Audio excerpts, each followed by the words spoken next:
love that. I love getting started and you start something new and something fresh. And I've been looking forward to this series for a while because it's really built around our church, our community. I mean, the name is We Are SoL, that it's us, right? We're talking about who we are and what makes us who we are. And so today we're focusing on more of our general faith and what makes us Christians to begin with, right? And so we're talking about the idea that brokenness and being made whole really go together. And I think it's evident by our name, right? So if you hadn't heard the story yet, here's what happened. When I got appointed and told that I was coming to Song of Life, very first thing that I did, I was all excited, right? Oh my gosh, I'm going to move out to the sticks. So, woohoo! I'm excited. No, I'm just kidding. I looked it up and I said, what is Song of Life all about? I've never been there. I don't know anything about the church. So I went to the website. Anybody go to the website when you were trying to find out a little bit about us too? Yeah, okay. So I go to the website and I see an abbreviation for the church all over the website, right? Which is SoL, that's right. And that's what I saw. I didn't see SoL, I saw SoL, right? So it was everything, SoL kids, SoL teens, all this stuff. I thought, what were they thinking? Right? But the more I thought about it, the more I thought, gosh, this actually really works, right? The idea, you know what SoL means, right? You're just out of luck. Yeah. But we have all kinds of ways of saying that, right? I think because the idea that you would be out of luck is so common, right? So you can say, man, you're just out of luck, or you're like, you've reached the bottom of the barrel, you're down and out, you got no more cards left to play, right? You can think of a million of these, right? But they all mean the same thing. They mean broken. That is so common because there are so many times in life when situation-wise, or maybe in your own health, in your own body, you are just broken, right? It's common. We understand this. It's a lived experience. Brokenness always does seem to happen at the worst time. The worst possible time, right? Anybody ever have the opportunity to just like, oh, hold on, world. Hold on just a minute. Let me get everything in order for you to sucker punch me with something in the gut, right? No, that's not how it works. That's not how it works. It's a lot like getting sick. You know, the weather's changing. Anybody get your fall cold yet? Anybody get sick yet? You know it's coming. If you didn't get, sorry guys. Yeah. You never say, oh, yes, I have time to get sick. Right? No, we say, I don't have time for this. I don't have time to get sick. Brokenness is not something that we welcome or we want, and so it always happens at the worst moment, and we're never quite prepared for it. A pastor friend of mine was talking about a time a few months ago when things really broke down for her, really fell apart. And I'll bum you out first, tell you a really sad story. Don't worry, we'll pick it up at the end. So in that week, this was a few months ago, she had 1 week where 2 of her church members died. 2 church members died in the same week, which is always hard, except this was extra hard because the 2 church members were a married couple. Yeah. And it was completely unexpected. The husband died of a sudden heart attack, just like that. And the whole family was devastated. And so probably, from the stress of that event, the wife had a stroke. And she was in the hospital, and they thought maybe she'd get better, but she didn't. And 6 days later, she died too. What a difficult thing for that family and that community. So she's describing it, from the pastor's perspective of having to be there with the family and counsel the family and try to help them walk through this. And then even for the church community, because those people were such a big part of their church family too, and walking with them. It was a really tough place to be. Maybe you've been in places like this in your life, times like this. And when we're in that moment, it kind of feels like it's going to last forever. Doesn't it become so heavy and so oppressive? And things just tend to come in groups, right? When it rains, it pours. We have sayings like that because that's how it feels. It feels like you're going to be stuck in that situation, in that broken place of your life forever. But we know that's not true. We know that each part of our lives is just for a season. Ecclesiastes 3, in Scripture, it says that there's a season for everything, right? Or maybe you remember the song better. For everything, turn, turn, turn. There is a season turn. I will promise I won't sing with the band. I promise. But there's a time for everything, a time for everything in our lives. There's a time to be born. There's a time to die. There's a time for crying, and there's a time for laughing. There's a time for planting. There's also a time for uprooting. Every single piece of our lives, the good and the bad, will pass. This too shall pass. That's how my grandmother would say it. She'd say, this too shall pass, right? And I'm sure that probably grated on my mother's nerves because she, boom, Holy Spirit, okay. Because she would say it during, she said it a lot during, the last 5 to 10 years of her life. Those happened to be mine and my sister's teenage years. So she'd say it to my mom during our little teenage antics, this too shall pass, right? When we're sassing off to her in front of grandmother. Can you believe that I would do that? I would never do that. This too shall pass. But I know that she didn't say it flippantly either, because she was saying this so much in a season in her life, which I'm looking back now and I'm realizing that it was a really sweet time in her life, but it was also an incredibly hard time in her life. My grandparents, they got married later in life. They were older for their generation. She was 30 and he was 40. And so, that was decades after all their friends had gotten married. But I always say, if there were ever two soulmates, they were it. As far as that stereotype of being soulmates goes, that's what they were.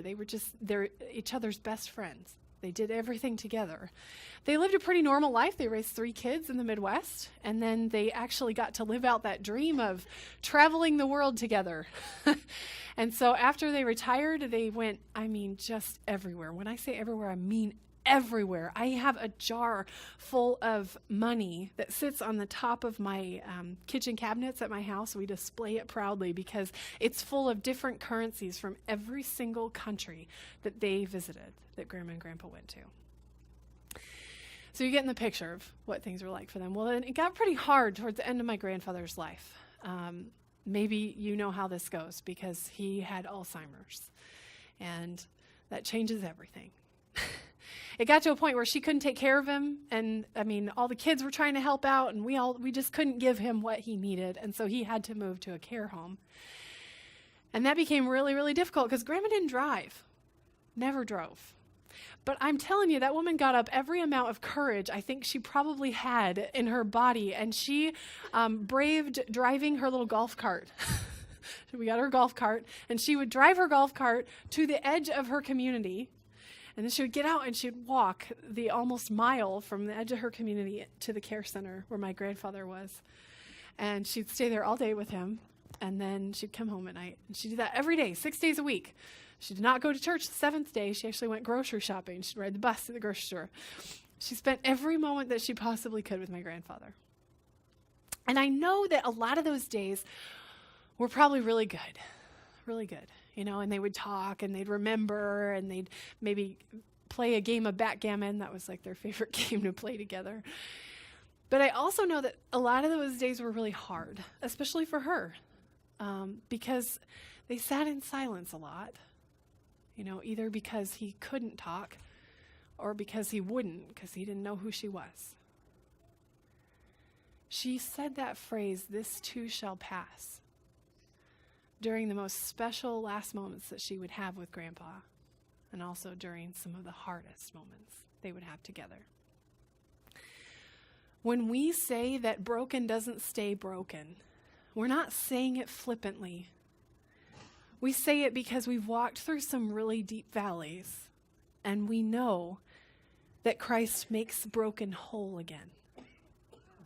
The story of SoL reminds us especially that it is always possible to be made whole again, because SoL was really broken. I'll remind you of the story of SoL. SoL was, he was more than just passionate about his faith and his Jewish tradition.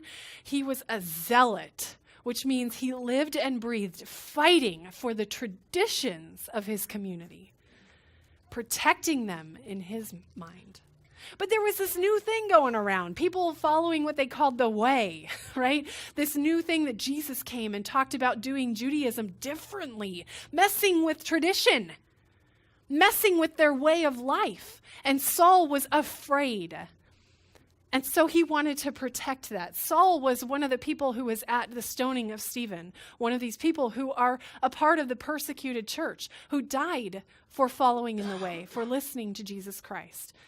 Saul was one of them that was cheering on the stone throwers at Stephen's death. Saul was all over the place. All over the place. You know how that feels when you get into a place where you're just kind of lost and you're all over the place and you can't make sense and you're trying to get grounded, but you can't quite get there. I have a friend who she'll call her dad in moments like that, and she said he always says the same thing. She's like, I don't know why I don't just go out and do it before. Sorry, this is really bothering me. There we go. I don't know why I don't go out and do what I know he's going to say when I call him, but this is how it plays out. She says, I call my dad, and I try to explain to him whatever's bothering me, right? So I talk about all the people and the situation and all that stuff. And inevitably he'll interrupt me and he'll say, girl, stop. You are all over the place. I can't understand a thing you're saying. And so she'll try again, right? She'll try again and she'll try to slow down and explain what's really, really bothering her. And her dad will interrupt her again and say, stop, just stop. Here's what I want you to do. You're going to hang up the phone. You're going to go outside, take off your shoes, and stand in the grass. Because, girl, you need to get grounded. Right?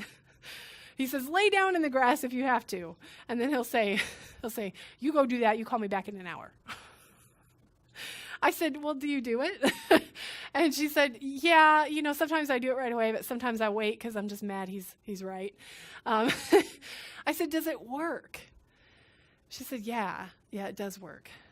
The idea that you need to put down roots again and not get caught up in the craziness of feeling afraid, in the craziness of feeling ungrounded. Saul's brokenness is just like this. I mean, Saul was a man who was in desperate need of being grounded. Yeah. Saul's brokenness comes out as anger, right? And sometimes ours does too. Sometimes it comes out directed at other people. But sometimes it comes out directed at ourselves. Sometimes we call it anger. Sometimes we call it something else. We might call it anxiety. We might call it depression. We might call our brokenness adultery. We might call it compulsive behaviors, like shopping, like eating, like drinking. We might call it guilt. We might call it shame. The bottom line is that brokenness is not forever. Brokenness is a season. And this too shall pass. The story of Saul, his conversion, is so important that it's actually told 3 different times in the book of Acts. You know something's really important when they repeat the same story, right? You're like, oh, take notice of this. This must be a big deal. Saul's conversion is a big deal. In fact, every commentary that I went to tell me a little bit more about this passage, they would say some version of this. They said, it is impossible to deny or even overestimate the transforming effect that Jesus' visitation had on Saul and on his understanding of God's relationship with the faithful Israel. Stories like Saul's are proof that when we find ourselves in places where we're lost, where we feel, when we're really reading it as we are SoL, we feel lost. It's proof that we really are also SoL, that our brokenness can be made whole again. It's always a celebration of what Christ is already doing in our lives. Last week we celebrated 2 baptisms here. Remember that? I love celebrating baptism. It is just like this pure way of celebrating love, God's love, right? I never think of baptism as like, hey, this is the day that marks when God said that you are loved, right? No, because it's not just one day, and it's not that day. It's not last Sunday. That is the day that God started loving these children, right? No. Baptism is what we do in the sacraments. When we take communion, when we get baptized, it is marking as a celebration the stuff that God is already doing, has already done, will continue to do. That God is already making us whole before we can even turn towards it or ask for it or know how broken we are. SoL is exactly that. SoL did not start out on the road to Damascus thinking that he needed to be made whole. He thought he was just fine, thank you very much, and right in his way of thinking. He didn't want to be transformed. But his conversion story happened anyway. He started out down the road as a take-charge zealot. And by the end of the day, he was a blind man being led into the city at the mercy of everyone else for their assistance and their help. That is proof that God is making us whole before we even know we need to be. So let's go back to the story of the couple, the pastor friend of mine who died in her church. Well, like I said, that couple, they had kids, they had grandkids, so the whole family was affected by this. And she was reflecting on that particular week of funerals because something beautiful happened this week. She went down into the basement of the church, and first I have to say, the wife of the couple had taken it upon herself to make a quilt for every one of the grandkids. So every time a baby is born, you know how this goes. When you start making a quilt for a new baby, is that really is it fast? Quilters, help me. Is it fast? You get it done, lickety split, boom, get it to the kid even before the first birthday? No, it doesn't always go that way. Sometimes it takes some time, right? Well, most of the grandkids were older, so they already had their quilts. But the youngest grandchild, when the baby was born, she started the quilt, but now the baby's 3 years old. Quilt still wasn't done. You know how that goes. But that was the only grandchild who did not have a quilt. So the pastor, this week, she wandered down into the basement of the church, and there she finds a circle of church ladies sitting around with pieces of the quilt that was started by that grandmother. And they are piecing it together so that that grandchild will have a quilt made for them by their grandmother. This is exactly the story of Christ, gathering together our broken pieces and making us whole once again. And that's exactly what makes us who we are. We are SoL. We'll continue our time of worship through the giving of tithes and offerings.